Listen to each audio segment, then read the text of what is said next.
नमस्कार, मी राहुल कुलकर्णी. श्री अशोक चव्हाण साहेब आपल्यासोबत आहेत. माझ्या मते भोकर, नायगाव आणि देगलूर ह्या ठिकाणी भारतीय जनता पार्टीला सध्या बऱ्यापैकी यश आहे, पण अर्थात लढाई सोपी नाही आहे. नाही, कुठलंच इलेक्शनमध्ये लढाई सोपी नसतेच. म्हणून मी इतके वर्ष राजकारणात, समाजकारणात आहे. अनेक निवडणुका मी स्वतः लढलेलो आहे. निवडणुकीमध्ये असंच असतं, शेवटपर्यंत लढाई सुरू असते. जसं एखादं सैन्य सीमेवर लढतं, त्यावेळी सतर्क राहावं लागतं. गोळी कुठून कशी येईल सांगता येत नाही आणि सतर्क राहून व्यवस्थितपणे सर्व शांतपणे व्यवस्थितपणे सर्व शेवटपर्यंत टिकवावं लागतं. वातावरण चांगलंच आहे, शेवटपर्यंत टिकवणं महत्त्वाचं आहे आणि ऐनवेळेपर्यंत काय होईल हे सांगता येत नाही. परंतु परिस्थिती ही पॉझिटिव्हिटीकडे वाढते आहे, ही त्यामुळे समाधानाची बाब आहे. कार्यकर्त्यामध्ये उत्साह आहे, लोकांना दिसते की सीट येण्यासारखी आहे, वातावरण चांगलं आहे. अधूनमधून गोळीबार होत राहतो, इकडून तिकडून गोळ्या चालत राहतात. परंतु मी पॉझिटिव्ह, कारण माझं काम जे आहे, मी माझ्याबद्दल स्वतःची पाठ थोपटत नाही आहे. पण माझं प्रामुख्याने लोकांशी असलेलं असं आहे की परिवार हा विषय नाही आहे इथे. इथे केलेलं काम हे लोक म्हणतात, साहेब काही ठिकाणी लोक जे भाजपला मतं देत नाहीत ते हेही म्हणतात की साहेब आम्ही तुम्हाला मतदान करतो आहे. अच्छा, असं मुस्लिम समुदायाचं स्पेशल आहे. काही प्रमाणात असं मी म्हणणार नाही, पण जनरली असं जे भाजपचे विरोधी आहेत तोही गट येतोय माझ्याकडे, तर म्हणजे साहेब मी तुम्हाला मतदान करतोय. म्हणजे ही बोलण्याची सुद्धा काही लोकांची तयारी जी येत नव्हते ते पण आता ही भाषा बोलतायत. त्यामुळे फरक आहे, निश्चित फरक आहे. भाजपला मानणारा वर्ग आहे, मला व्यक्तिगत मानणारा वर्ग आहे. नवीन पिढी श्रीजाला एक नवीन पिढीची प्रतीक म्हणून पाहते. तर मला वाटतं की पॉझिटिव्हिटी आहे, चांगलं चाललं आहे.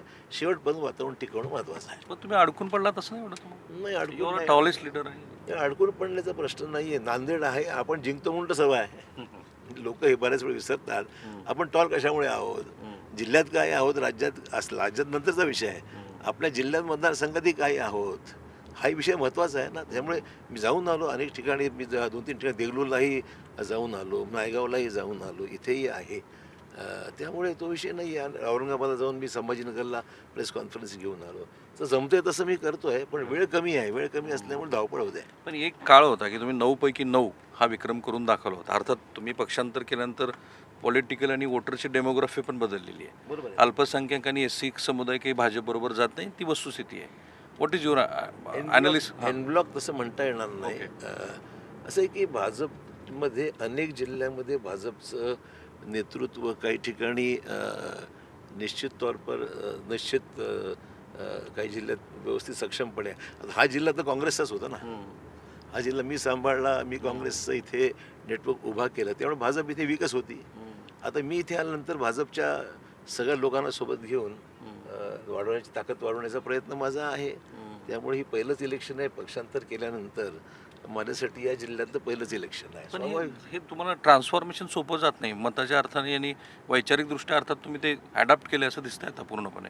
नाही, मला असं आहे की ज्या ठिकाणी आपण एक करिअर निवडलं, एक पक्ष निवडला, त्यावेळेस मग त्या पक्षाच्या एकंदरीत वर्किंग तुम्हाला ॲडॉप्ट करावीच लागते.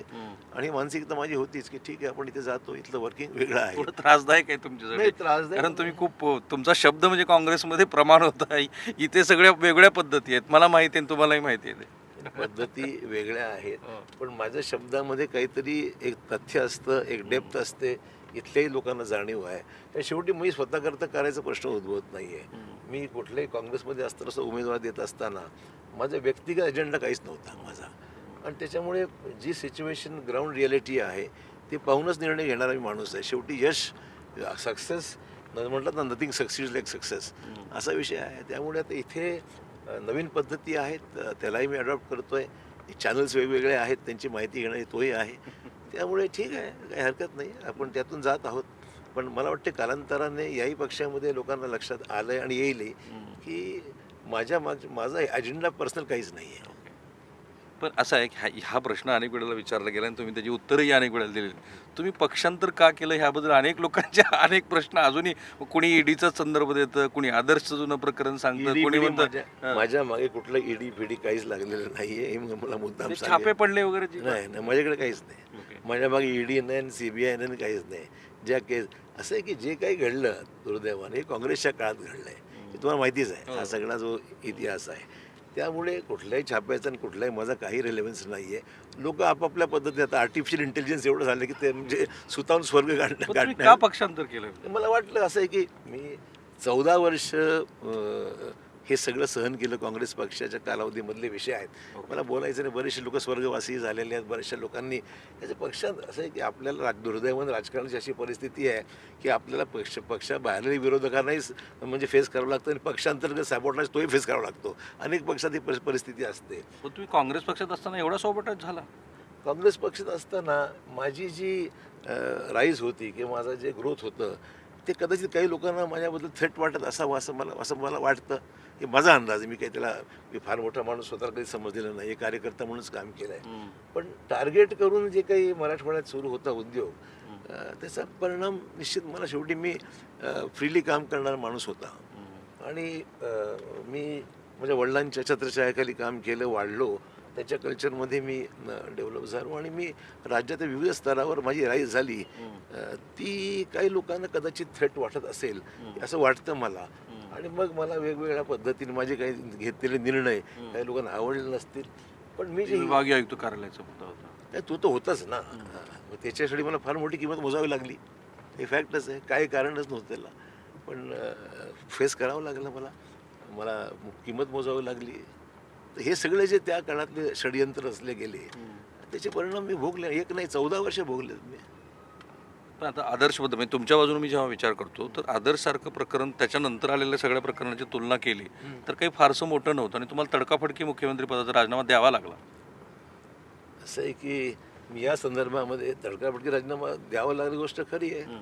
पण तो विषय अजूनही सिद्ध कोणी करू शकलं नाही आणि नव्हताच. पण ते ओढून ताणून ते प्रकरण लावण्याचा आणि तो प्रत्येक निवडणुकीमध्ये हा प्रश्न येतोच. पण त्याच्यातून आता मला म्हणजे एवढा जो त्या विषय चर्चा करून करून चोथा झाला आहे त्याचा की नाही पण त्या निमित्ताने मग काँग्रेस अंतर्गत राजकारण दिवंगत विलासराव देशमुखांचं नावही पुन्हा किंवा काँग्रेसमधली असलेली लॉबी त्याची चर्चा होती ज्यात तुम्ही आत्ता थोडासा उल्लेख केलेलाच आहे. नाही असं आहे की सगळ्यात घाणेरडं राजकारण जे आहे हे पक्षांतर्गत जे काही चालत राहतं एकमेकाला खेचण्याचं दुर्दैव आहे ते. म्हणजे मी याच्या आता फार पलीकडे गेलेलो आहे आणि मला काही स्वारस्य याच्यामध्ये राहिलेलं नाही आहे. पण आम्ही सर्व शिकार आहोत त्या पक्षांतर्गत राजकारणातले. तर शेवटी माणसाला स्वतःचा स्वाभिमान आहे, सेल्फ रिस्पेक्ट आहे. माणूस काम करतो तर त्या कामाला कुठेतरी जॉब सॅटिस्फॅक्शन पाहिजे. आपण काही इथे पक्षामध्ये कर्मचारी म्हणून काम करत नाही. आपण एक राजकीय सामाजिक एक व्यक्ती म्हणून त्या पक्षासाठी आपलं योगदान देतो, आयुष्य घालवतो. त्यामुळे हे सगळं करत असताना किमान काही अपेक्षा असतात की आपल्या कुठे कॉन्ट्रीब्युशनचं एक्नॉलेजमेंट व्हावं. आपल्याही भावना कुठे समजून घेतल्या गेल्या पाहिजेत. हे असलं की ठीक आहे. रोज आता कुठे कोण कोणाच्या मागे रोज लागत राहील ठीक आहे. आणि त्या स्टेजच्या फार पुढे गेलो होतो आपण आयुष्यामध्ये. पण मी आता तुम्ही हा विषय काढला ह्यातला शेवटचाच प्रश्न विचारणार आहे.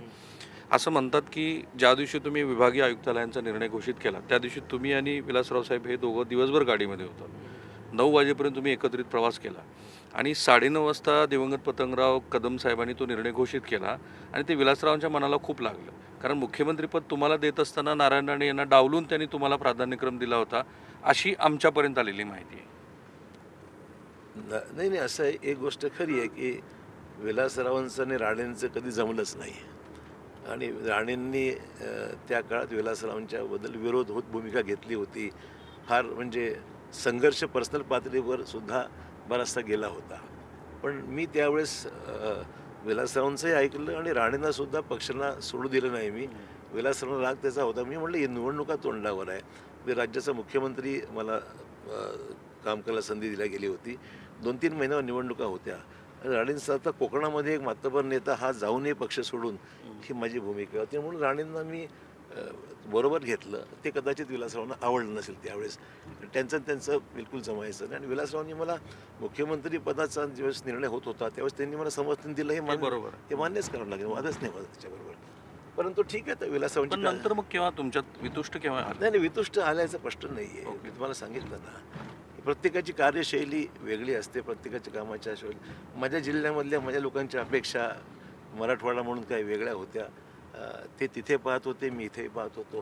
पण त्यांना मी नेहमी त्याचा मानसन्मान नेहमीच केला आहे. आणि आजही एक दिवंगत नेते म्हणून आपल्या भागातले एक टॉल फिगर म्हणून आणि त्यांच्याबरोबर मी कसं आहे की शंकरराव चव्हाण शेवटी नेतृत्व शंकरराव चव्हाणांचं होतं आणि त्या नेतृत्वाखाली विलासराव होते आणि सहा मंत्रिपद आम्ही एकत्रच काम केलेलं आहे. त्याच्यामुळे त्यांचे संबंध नेता आणि मी कार्यकर्ता असा कधीच नव्हता. एक मित्रत्वाचे संबंध किंबहुना एक आदरयुक्त त्यांच्याबद्दल एक भावना होती आमच्या मनामध्ये. तर तसा काही विषय नव्हताच. पण ठीक आहे, आता काही कालांतराने काही गोष्टी घडल्या आणि मग अशा इतिहास बाकी आहेच आपल्याला माहिती आहे. ठीक आहे. माझं प्रामाणिक मत आहे की श्री अशोक चव्हाण यांनी मराठा आरक्षणासंदर्भामध्ये मोलाची भूमिका बजावली. अर्थात त्यांच्यावर ते आरोप होत असताना सर्वोच्च न्यायालयामध्ये वकील वेळेवर न देणं वगैरे मी त्यांच्याकडनं ते सगळं समजून घेणार आहे, कारण त्यांच्या मतदारसंघामध्ये हा विषय फार महत्त्वाचा आहे की ते मराठा आरक्षणासाठी फार पण त्यांनी पुढाकार घेतला नाही, ते प्रस्थापित मराठा आहेत वगैरे. पण त्याही आधी मी कधी शरद पवार साहेबांना वैयक्तिक टीका टिप्पणी करताना बघितलं नाही. खरं तर जो निकष त्यांनी तुमच्यावर लावला संधी साधूपणाचा, हा तर त्यांना त्यांच्या पुतण्याबद्दल पण लावता आला असता. आता असं आहे की शंकरराव चव्हाण आणि शरद पवारांचे जे संबंध होते मधुर हे सगळ्यांना माहिती आहे. दुर्दैवाने आज पवारसाहेब ज्या माझ्याबद्दल बोलतायत हा त्याचा उर्वरित भाग असावा असं मला वाटतं. पण मी त्यांच्याबद्दल नेहमीच रिस्पेक्ट ठेवलेला आहे. कारण शंकरराव चव्हाण फार ब्लंट होते. पवारसाहेबांचं आणि त्यांचं व्यक्तिगत पवारसाहेबांचं कधीच भांडण त्यांच्याशी नव्हतं. तेव्हा ते मराठवाड्यासंदर्भातले विषय होते, राजकीय काही भूमिका होती. यशवंतराव चव्हाण आणि शरद पवारांचं जे इक्वेशन होतं त्या काळानंतर यशवंतराव चव्हाण सत्तेवरून उतार झाल्यानंतर शंकरराव चव्हाणांना काही पवारसाहेबांच्या बऱ्याच गोष्टी पटायच्या नाहीत आणि तो संघर्ष फार तीव्र होता. पण आम्ही पुढची पिढी आल्यानंतर आम्ही शंकरराव चव्हाण साहेबांनाही मानत होतोच एक नेता म्हणून आणि पवारसाहेबांना तेवढाच रिस्पेक्ट तेव्हाच तिथून आजही देतो आम्ही. माझ्यासारख्या लहान माणसाबद्दल टिप्पणी करावी, तुम्ही लहान वगैरे म्हणून ना त्यांना एक प्रकारे पवारसाहेबांनी माझ्यासारख्या छोट्याशा व्यक्ती दखल घेण्या इतका सुद्धा मी माणूस नाही त्यांच्याकरता. त्यांचं सगळी व्याप्ती मोठी आहे, नेते देशाचे आहेत, रिसोर्सेस मोठे आहेत, संबंध खूप आहेत. म्हणजे बिल क्लिंटनपासून ते साध्या कार्यकर्त्यापर्यंत त्यांचे संबंध आहेत. माझी तुलना किंवा दखल घेण्यासारखा माणूसच मी नाही आहे असं मला वाटतं. त्यामुळे ते कशाला बोलते माझ्याबद्दल माहीत नाही आहे, परंतु त्यांच्याबद्दल रिस्पेक्ट माझ्या मनात आहे. फक्त मला एवढीच विनंती आहे, शंकरराव चव्हाणांचे जे काही त्यांचे संबंध होते ते पुढच्या पिढीवर जाऊ देऊ नका. तुम्ही तिथेच ठेवा ते विषय. मी एक वेगळा माणूस आहे. शंकरराव चव्हाणांशी तुमचे असलेले वादाचे विषय कृपया मला त्याच्यात अडकू नका. कारण ही काही दुश्मनी का वर्षानुवर्षां पुढे पिढ्यानपिढ्या पुढे चालवायची आहे का? म्हणजे अजित पवारांशी चांगले संबंध आहेत, प्रॅक्टिकल भूमिका आमची आहे. ठीक आहे, अनेक गोष्टी अजित पवारांच्या पटत नसतील, शरद पवारांच्या पटत नसतील, पण बियॉन्ड द पॉईंट आम्ही त्या नेत नाही. राजकारणामध्ये ठीक आहे, आता आजची बदललेली परिस्थिती, अनेक पक्षात वेगवेगळे मतप्रवाह आहेत, पण पर्सनल लेवलला काय जायचं? राजकारणामध्ये पर्सनल लेवलला जाऊन हे जे काही विदुष्टीने वादावाद खाली खानदानापर्यंत जे चाललेलं आहे, मी त्या फेवरमध्ये नाही आहे. पण मी पवारसाहेबांच्या बाजूनं बघतो तेव्हा तो कॉन्टेक्स्ट येतो तो वैचारिक बदलाचा. शंकररावांना खरं तर आज ते नाही आहेत, परंतु तो संदर्भ जो दिला तो त्यांनी पक्ष सोडलाच होता असं सांगण्यापर्यंत पवारसाहेबांचा संदर्भ. त्यांच्या असंच आहे की ज्यावेळी शंकरराव चव्हाण साहेबांना पक्ष सोडून महाराष्ट्र समाजवादी पक्ष काढावा लागला, ते इंदिराजींना भेटले होते आणि शंकरराव चव्हाणांना एमर्जन्सीच्या नंतर पराभव झाल्यानंतर पक्षात कॉर्नर केलं गेलं होतं. आणि असंही वसंतदादा पाटील, शरद पवार सगळे एकत्र होऊन शंकरराव चव्हाणांचं उच्चाटन करायचं राजकारण होतं, अशीच भूमिका होती.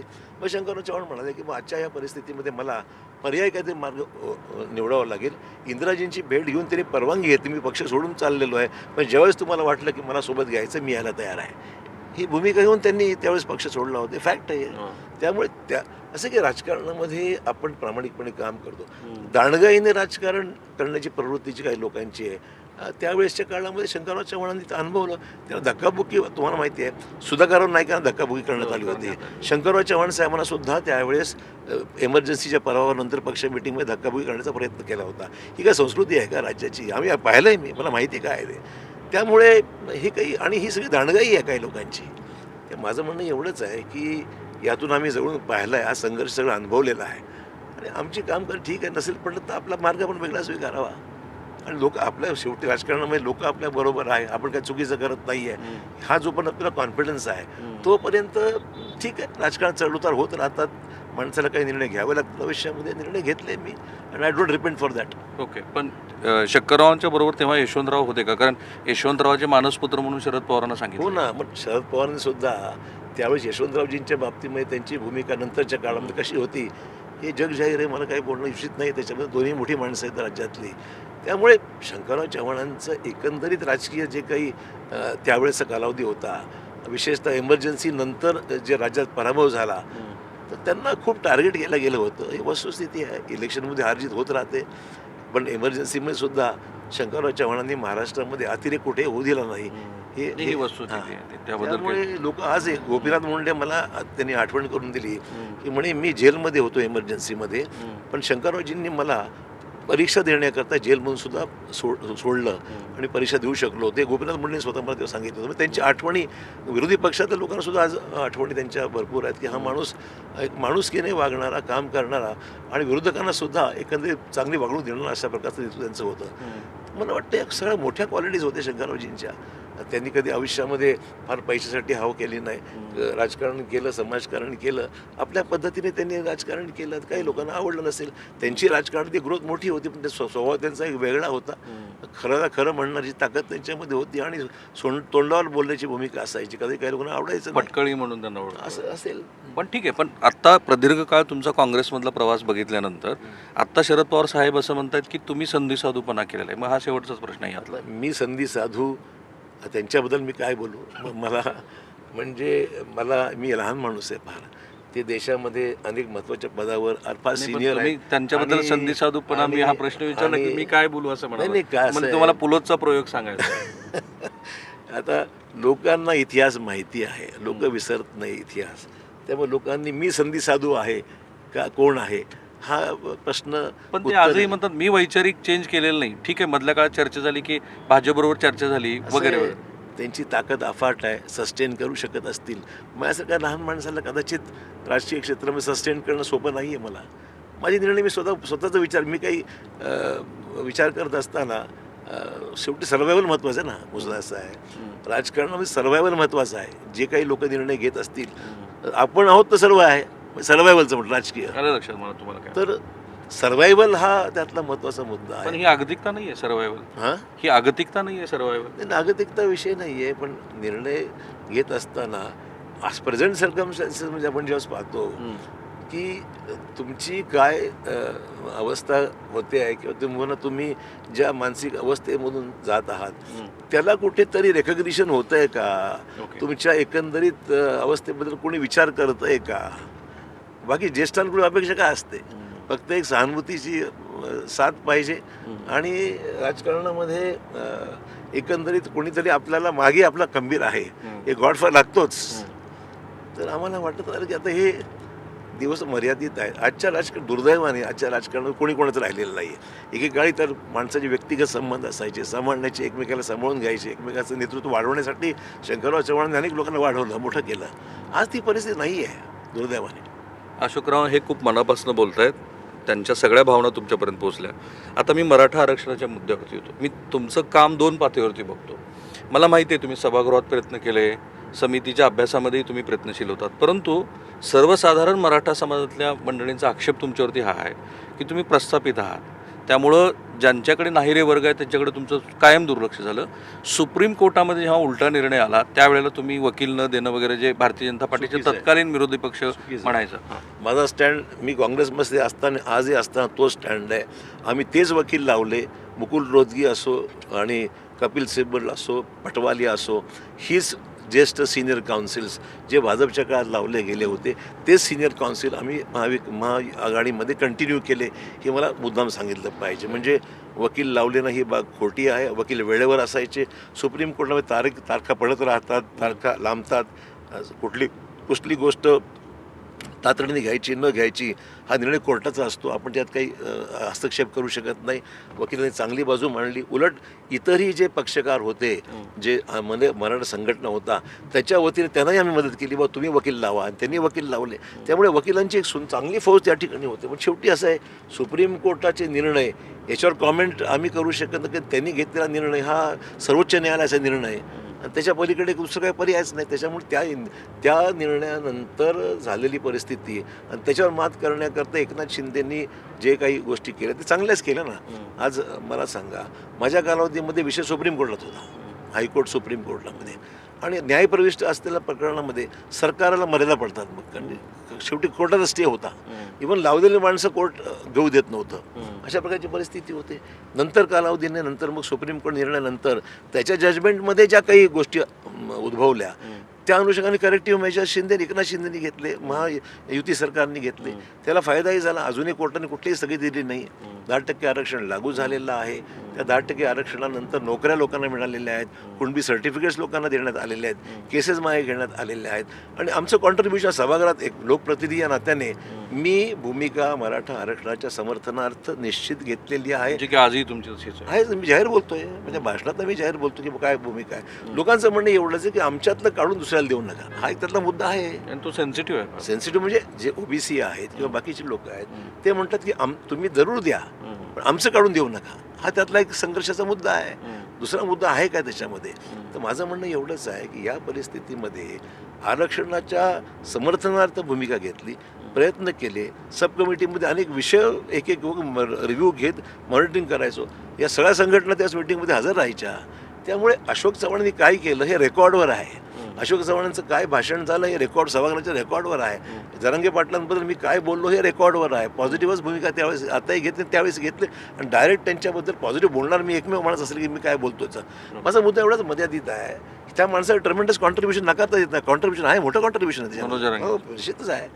तर माझं म्हणणं एवढंच आहे, या सगळ्या बॅकग्राऊंडवर तुम्ही म्हणता की टार्गेट खालच्या लेवलला केलं जातं. कोण करतं आहे?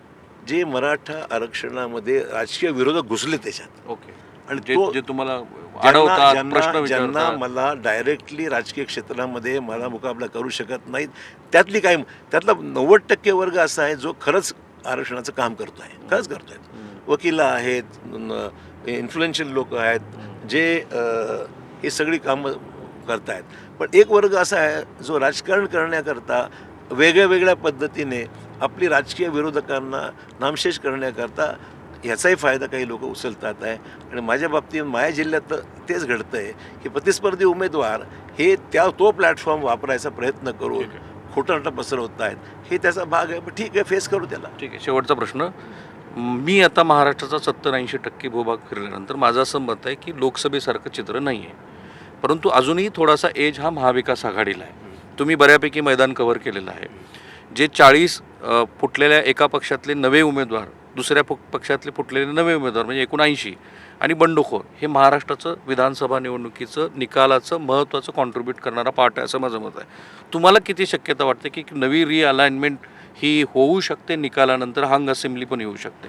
नाही, मला वाटत नाही. आमचं जनरल असेसमेंट आहे की महायुती सरकार हे महाराष्ट्रामध्ये येण्या इतपत सगळ्या योजना सरकारने जाहीर केल्या. पुढचा मॅनिफेस्टो आलेला आहे. आज योजना प्रत्यक्षात अंमल होतो आहे. लाडकी बहीण योजनेपासून ते तुमच्या शेतकऱ्यांच्या संदर्भात PM किसान योजना असो, किमान आधारभूत किमतीच्या बाबतीमध्ये प्रोक्युअरमेंट सेंटर्सचा विषय असो, सरकारने जेवढ्या योजना रोल आउट केलेल्या आहेत त्या प्रत्यक्षात लोकांना त्याला डायरेक्ट अकाउंटला बेनिफिट त्याचं होत आहे. त्याच्या थेट म्हणजे कागदावर नाही आहे, अंमलबजावणी त्याची होते आहे. त्यामुळे वातावरण पॉझिटिव्ह आहे सरकारच्या बाबतीमध्ये. लोकांना कसं आहे, तुम्ही घोषणा करताय, प्रत्यक्ष घडतं का याच्यावर इम्प्लिमेंटेशनवर लोकांचा जास्त भर असतो. आणि आज तसं विरोधकांना बोलणं इतपत काहीच विषय नाही आहेत. आणि इव्हन मॅनिफेस्टोमध्ये पुढच्या आल्यानंतर बरेचसे पॉझिटिव्ह सिग्नल्स त्याच्यामध्ये देण्यात आलेले आहेत. पण महाराष्ट्राच्यात असं आहे की आपण पायाभूत सुविधा आपण देत आहोत. पायाभूत सुविधेमार्फत रेल इन्फ्रास्ट्रक्चर, रेल्वे, विमानतळं आहेत, रस्त्याची कामं आहेत. आता लोकांच्या पर्सनल बेनिफिट संदर्भातले जे विषय प्रलंबित आहेत ते विषय आता घेण्याची वेळ आलेली आहे. कारण की जो पॉवर्टी लाईन खालचा आपला गरीब माणूस आहे त्याला थोडंसं पॉवर्टी लाईनच्या वर आणण्यास, विशेषतः मराठवाड्यामध्ये ह्युमन डेव्हलपमेंट इंडेक्स हा एवढा खाली आहे की प्रत्येक जिल्ह्यामधला गरीब वर्गाला वर आणण्याकरता काही गोष्टी केल्या पाहिजेत. आणि त्याचा आज बेनिफिट दिसतो आहे. आणि ज्याच्यामुळे लोकांना समाधान आहे की बुवा आम्हाला अडचणीच्या काळामध्ये आम्हाला पैसे मिळत आहेत, दिवाळीच्या अगोदर आम्हाला लाडकी बहिणीचे पैसे मिळत आहेत. तर फायनान्शियल असिस्टन्स हा त्यातलं काही प्रमाणामध्ये निश्चितच चांगला आहे असं माझं मत आहे. मला कधी कधी असं वाटतं की तुमचा निर्णय थोडासा चुकला आहे. लवकर तुम्ही कदाचित मुख्यमंत्री पदाचे उमेदवार राहिला असतात, महाविकास आघाडी सरकार आला असतं. नाही, मला मुख्यमंत्रीपद 2दा पाहिलेलं आहे आणि मुख्यमंत्रीपदाचं आकर्षण हे मला तसं काही राहायचा प्रश्न उद्भवत नाही. मी पाहिलेलं तर काय का ठीक आहे, जो इतिहास जमा गोष्ट झाली त्याच्या आधी काय बोलण्याचा अर्थ नाही आहे. Life must go on. आता मी राज्यसभेत खासदार आहे, चांगलं चाललं आहे. मध्ये 6 वर्ष आहेत मला माझ्या वर्किंगचा कालावधी. त्यामुळे मी समाधानी आहे आणि राजकारण काय होतं बघूया पुढे. Thank you sir, thank you so much. So हे होते अशोक चव्हाण. मला वाटतं की इतकी दिलखुलास मुलाखत आणि अनेक महत्त्वाचे प्रश्न मी त्यांना काउंटर म्हणून पण विचारलेले आहेत. कॅमेरामन निकेतन मानेसह मी राहुल कुलकर्णी, NDTV मराठी, भोकर, नांदेड.